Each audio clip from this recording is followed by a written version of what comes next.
வணக்கம். இலங்கை செய்திகளுடன் நான் நிரோஷன். விரிவான செய்திகளுக்கு முன் தலைப்புச் செய்திகள். வெளிநாட்டு வேலைவாய்ப்பு மற்றும் சுற்றுலாத்துறை அமைச்சர் விஜித ஹேரத் ஐநா மனித உரிமைகள் உயர்ஸ்தானிகர் வால்கர் டர்க்கை சந்தித்து விரிவான பேச்சுவார்த்தை. இலங்கைக்கான உள்ளக மற்றும் கலப்பு பொறுப்புக்கூறல் செயல்முறைகளை முற்றாக நிராகரிக்குமாறு உலகம் முழுவதும் இயங்கும் 69 புலம்பெயர் தமிழ் அமைப்புகள் உறுப்பு நாடுகளிடம் கோரிக்கை. மஹிந்த ராஜபக்ச தனது உத்தியோகபூர்வ இல்லத்தை இன்று அதிகாரப்பூர்வமாக காலி செய்ய உள்ளதாக பொதுஜன பெரமுனவின் மூத்த செய்தி தொடர்பாளர் ஒருவர் தகவல்.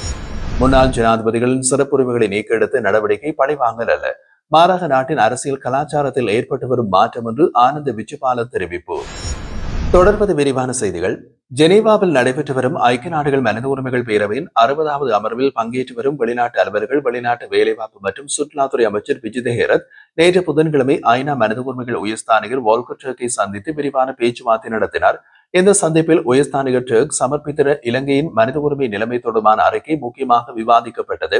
அமைச்சர் விஜித ஹேரத் அந்த அறிக்கையில் குறிப்பிடப்பட்டுள்ள அம்சங்கள் குறித்து இலங்கையின் அதிகாரப்பூர்வ நிலைப்பாட்டையும் அரசாங்கம் மேற்கொண்டு வருகின்ற நடவடிக்கைகளையும் விளக்கமாக எடுத்துரைத்தார். இலங்கைக்கு கடந்த ஜூன் மாதம் விஜயம் செய்திருந்த வால்கர் டர்க் புதிய அரசாங்கத்தின் கீழ் மனித உரிமைகளை பாதுகாக்கும் முயற்சிகளில் ஒரு நேர்மறையான திருப்பம் ஏற்பட்டுள்ளதாக தனது நம்பிக்கையினை மீண்டும் தெரிவித்தார். அதேவேளை கடந்த கால மனித உரிமை மீறல்கள் தொடர்பாக சுயாதீன விசாரணைகளை நடத்துவதும் பொறுப்புக்கூறல் முறைமையினை சரியாக நிறுவுவதும் அவசியம் என்றும் வலியுறுத்தியுள்ளார். மேலும் இலங்கையின் சமூக ஒற்றுமை, நல்லாட்சி மற்றும் சட்டத்தின் ஆட்சி ஆகியவற்றை வலுப்படுத்துவதற்காக சர்வதேச சமூகத்துடன் தொடர்ந்து இணைந்து செயல்பட அரசாங்கம் தயாராக இருப்பதாக அமைச்சர் விஜித ஹேரத் குறிப்பிட்டார். இந்த சந்திப்பு இலங்கை எதிர்கொள்ளும் மனித உரிமை சவால்களை சர்வதேச அளவில் வெளிப்படுத்தியதோடு அவற்றை சமாளிக்க புதிய அரசாங்கம் காட்டும் உறுதியினையும் சர்வதேச ஒத்துழைப்புக்கான தயார்பாட்டையும் வலியுறுத்தியுள்ளது. பேருந்து கட்டணங்களை வங்கி அட்டைகள் மூலம் செலுத்தும் வசதி அறிமுகப்படுத்தப்படும் என்று பிரதமர் ஹரணி அமரசூரிய நாடாளுமன்றத்தில் தெரிவித்திருந்தார். மேலும் டிஜிட்டல் பொருளாதார மாதத்திற்கான நிகழ்வுகளின் ஒரு பகுதியாக செயற்கை நுண்ணறிவு தொடர்பான உத்தியோகபூர்வ இணையதளம் அங்குரார்ப்பணம் செய்யப்படும் என்றும் அவர் குறிப்பிட்டிருந்தார். செப்டம்பர் மாதம் இலங்கை டிஜிட்டல் மயமாக்கலால் வலுவூட்டப்பட்ட நாடாக மாற்றம் பெறும் பயணத்தினை வேகப்படுத்தும் தேசிய நிகழ்ச்சி திட்டத்தின் கீழ் டிஜிட்டல் பொருளாதார மாதமாக அறிவிக்கப்பட்டுள்ளதாக பிரதமர் தெரிவித்திருந்தார்.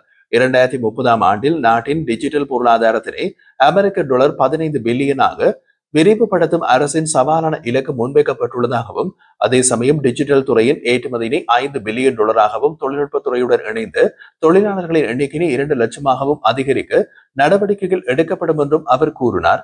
டிஜிட்டல் மயமாக்கல் மற்றும் செயற்கை நுண்ணறிவு துறைகளின் முன்னேற்றத்திற்கான முக்கிய மையமாக இலங்கை நிலைநிறுத்தப்படும் எனவும், அதற்கான உள்கட்டமைப்பு தேவைகள் தொடர்பாக நாடு முழுவதும் ஆய்வுப் பணிகள் நடைபெற்று வருவதாகவும் பிரதமர் ஹரணி அமரசூரிய தெரிவித்துள்ளார். ஐக்கிய நாடுகள் மனித உரிமைகள் பேரவையின் 60வது அமர்வை முன்னிட்டு உலகம் முழுவதும் இயங்கும் 69 புலம்பெயர் தமிழ் அமைப்புகள் கூட்டாக கடிதம் ஒன்றை அனுப்பி இலங்கைக்கான உள்ளக மற்றும் கலப்பு பொறுப்புக்கூறல் செயல்முறைகளை முற்றாக நிராகரிக்குமாறு உறுப்பு நாடுகளிடம் கோரிக்கை விடுத்துள்ளன. இந்த கடிதத்தில் ஐநா மனித உரிமை உயர்ஸ்தானிகர் அலுவலகம் இலங்கை அரசாங்கத்திடம் பொறுப்புக்கூறலுக்கான ஆக்கப்பூர்வமான உள்ளக செயல்முறையை வலியுறுத்தியுள்ளதை கடுமையாக எச்சரித்துள்ளனர்.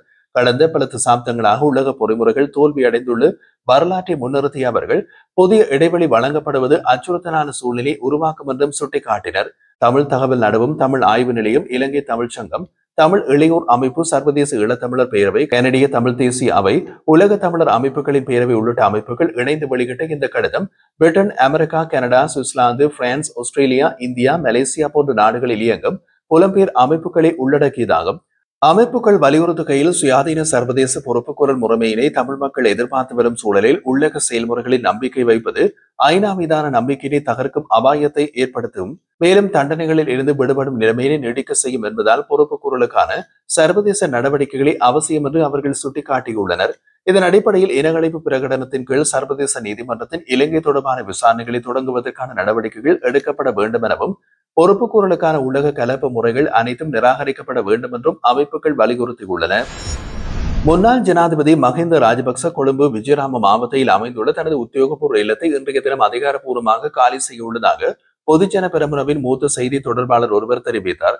சமீபத்தில் முன்னாள் ஜனாதிபதிகளுக்கு வழங்கப்பட்டிருந்த வரப்பிரசாதங்களையும் சிறப்பு சலுகைகளையும் நீக்கும் சட்டம் மூலம் நாடாளுமன்றத்தில் பெரும்பான்மையுடன் நிறைவேற்றப்பட்டதை அடுத்து மஹிந்த ராஜபக்ச உடனடியாக விஜயராம இல்லத்திலிருந்து வெளியேற தீர்மானித்துள்ளதாக தகவல்கள் வெளியாகியுள்ளன.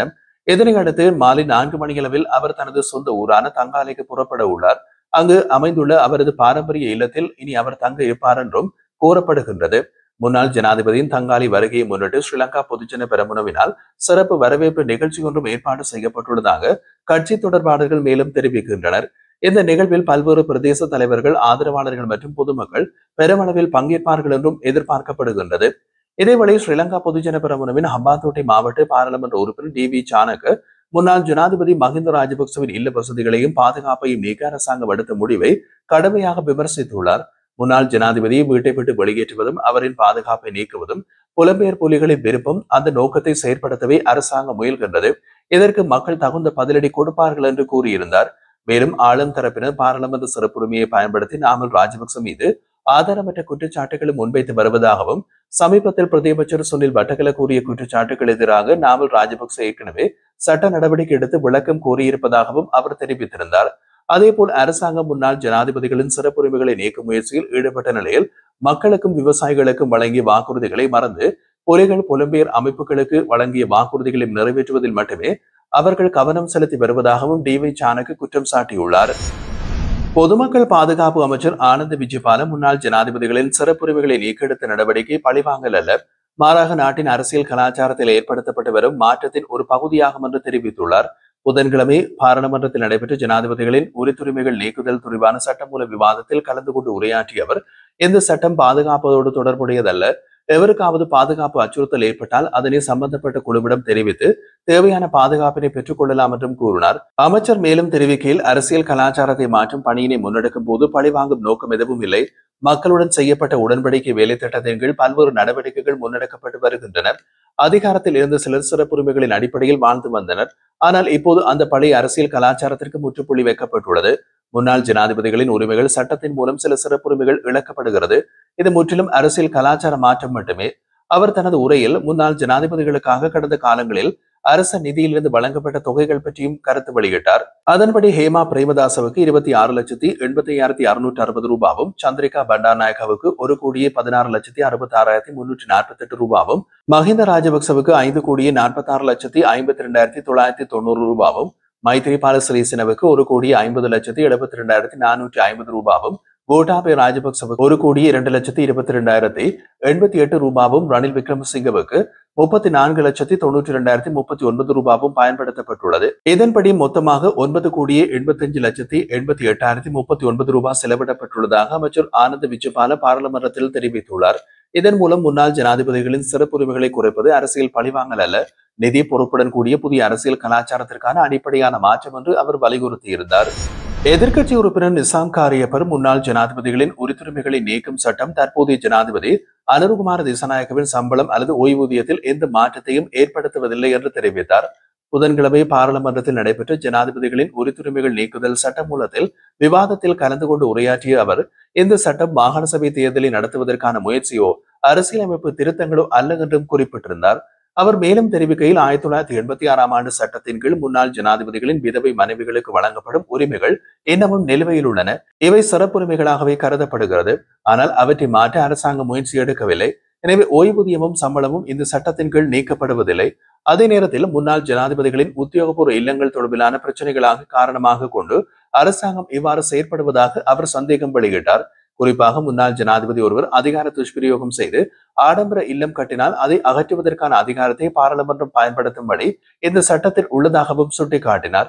இறுதியாக இந்த சட்டம் 3/2 விசேட பெரும்பான்மையோடு நிறைவேற்றப்பட வேண்டும் என்று எதிர்பார்த்திருந்தாலும் உயர் நீதிமன்றம் சாதாரண பெரும்பான்மை போதுமானது என்று தீர்மானித்துள்ளது. எனவே முன்னாள் ஜனாதிபதிகளின் உரிமைகளை நீக்குவதே அரசாங்கத்தின் பிரதான நோக்கம். ஆனால் இதற்கான கொள்கை ரீதியிலான எதிர்ப்பு தமக்கு உண்டு என்று நிசாம் காரியப்பர் வலியுறுத்தினார்.